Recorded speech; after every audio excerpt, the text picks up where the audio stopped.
Assalomu alaykum hammaga. Tashlagan testimizni tahlilini ko'rib chiqamiz. Xo'sh, birinchi savol. 19 darajasida 123 plus 27 ko'paytirgan 26 ko'paytirgan 23 ko'paytirgan 22 ning oxirgi raqamini toping. Xo'sh, oxirgi raqamni topishda bizning qiladigan vazifamiz nimadan iborat? Mana bu oxiridagi raqamga e'tiborni qaratamiz. 9 turibdi. 9 ning davri 2. 9 ning davri 2 ligini biz qayerdan bilyapmiz? 9 birinchisi 9. Xo'sh, 9 kvadrati 81. 9 kubi 9 kubi 729. Oxirgi raqamiga e'tibor qilsangiz 9 1 yana qaytib 9 kelyapti. Xo'sh, demak, xulosa bu yerdan daraja tog' son bo'lsa agar 9 bilan tugar ekan, daraja juf son bo'lsa agar 1 bilan tugar ekan. Daraja tog' son bo'lganligi sababli bu 9 bilan tugayapti. Demak, mana bu ifodaning oxirgi raqami 9 ekan, plus. Endi mana bu ifodaga navbat keldi. 7 ga 6 ni ko'paytiramiz, oxiri 2. 3 ga 2 ni ko'paytiramiz, oxiri 2. Oxiri 2 bo'lgan songa oxiri 2 bo'lgan sonni ko'paytirsak, oxiri 4 bo'lgan son kelib chiqadi. Xo'sh, demak 9 ga 4 qo'shsak, oxiri 3 bilan tugar ekan. Keyingi savol. Bug'doydan 80% un olinadi. 52 kilogramm bug'doydan qancha un olish mumkin? Bu degani 52 kilogrammning 80% ni topish talab qilinyapti bizga. Bu uchun nima ish qilamiz? 52 ni ko'paytiramiz 0,8 ga. 52 ni 0,8 ga ko'paytiradigan bo'lsak,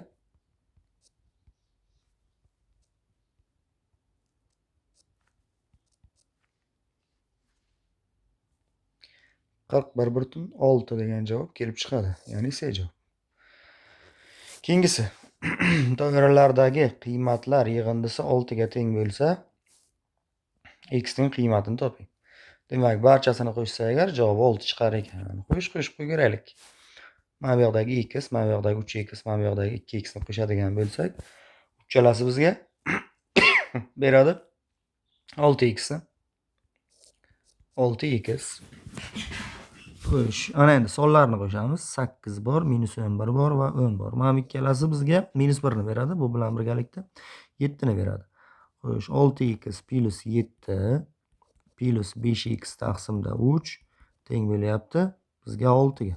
Mahraj beraveradigan bo'lsak, bunga 3 yetmaydi, bunga ham 3 yetmaydi, bunisiga ham 3 yetmaydi. Bizda 18x plus 21 plus 5x tenglik 18 degan tenglama hosil bo'lib qoldi. Bu tenglamani ishlaydigan bo'lsak agar, 23x teng bo'lyapti -3 ga. X topadigan bo'lsak agar, -3 taqsimda 23 degan javob kelib chiqadi. Xo'sh, 4-savol. Do'konda 3 kunda jami 175 kilogramm kartoshka sotdi. 3 kun, 1-kun, 2-kun, 3-kun. Jami 175 kilogramm. Agar 2-kun 3-kunga nisbatan 1,5 marta ko'p.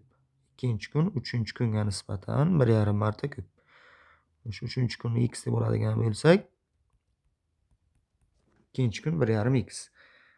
2-kuni 3-kunga nisbatan 1,5 marta ko'p. 1-kuni esa 2-kunga nisbatan 2,4 marta kam.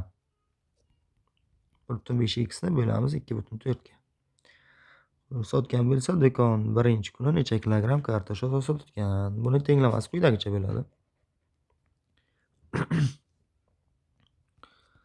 1,5x taqsimda 2,4 plus 1,5x plus x teng bo'lyapti 175 ga.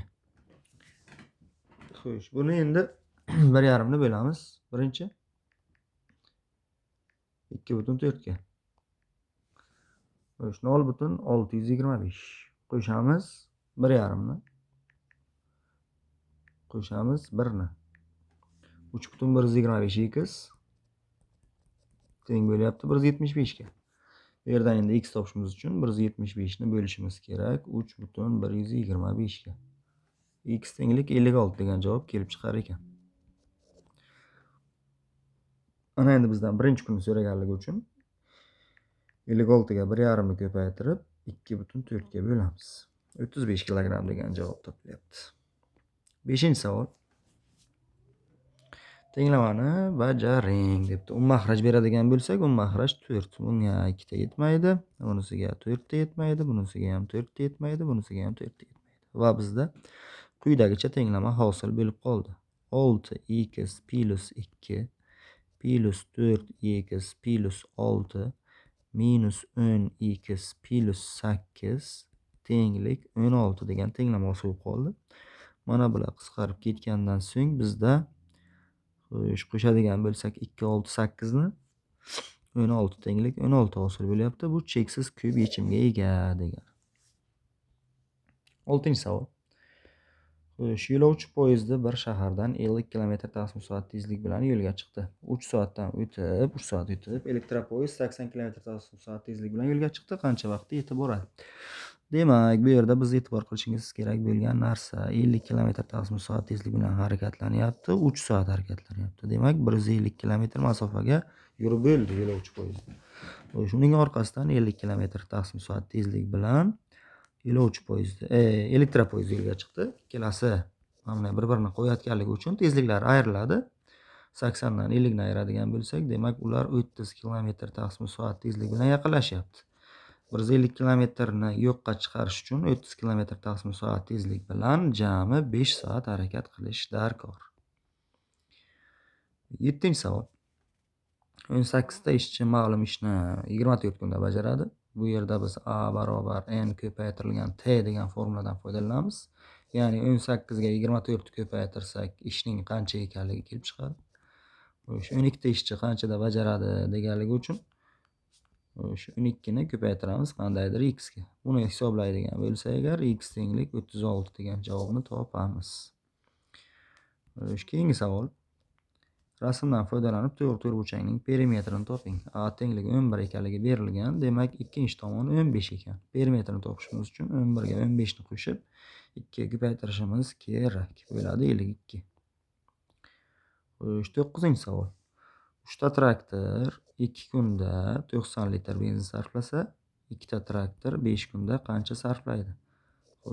Buni 3 ko'paytirilgan 2 ko'paytirilgan x tenglik 2 ko'paytirilgan 5 ko'paytirilgan 90 deydigan bo'lsak, bu yerdan 2 lar qisqarib ketdi. 3 bilan 90 qisqarib 30 qolyapti. 150 degan javob kelib chiqadi. Keyingi savol.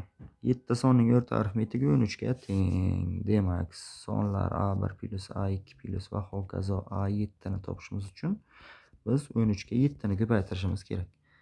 Bu sonlarga qaysi son qo'shilsa, ularning o'rta arifmetigi 18 bo'ladi. Shu sonlarga qandaydir x qo'shilyapti va 8 ga bo'linadi. Endi o'rta arifmetik 18 bo'lyapti. Mana bu ifodani o'rniga 13 ko'paytirilgan 7 ni, ya'ni 91 ni yozadigan bo'lsak, 91 qo'shilgan x teng bo'lyapti 18 ko'paytirilgan 8 ga. Bu yerdan x topishimiz uchun 18 ga 8 ni ko'paytirib 91 dan ayirib tashlashimiz kerak. Bizga 45 degan javob kelib chiqadi.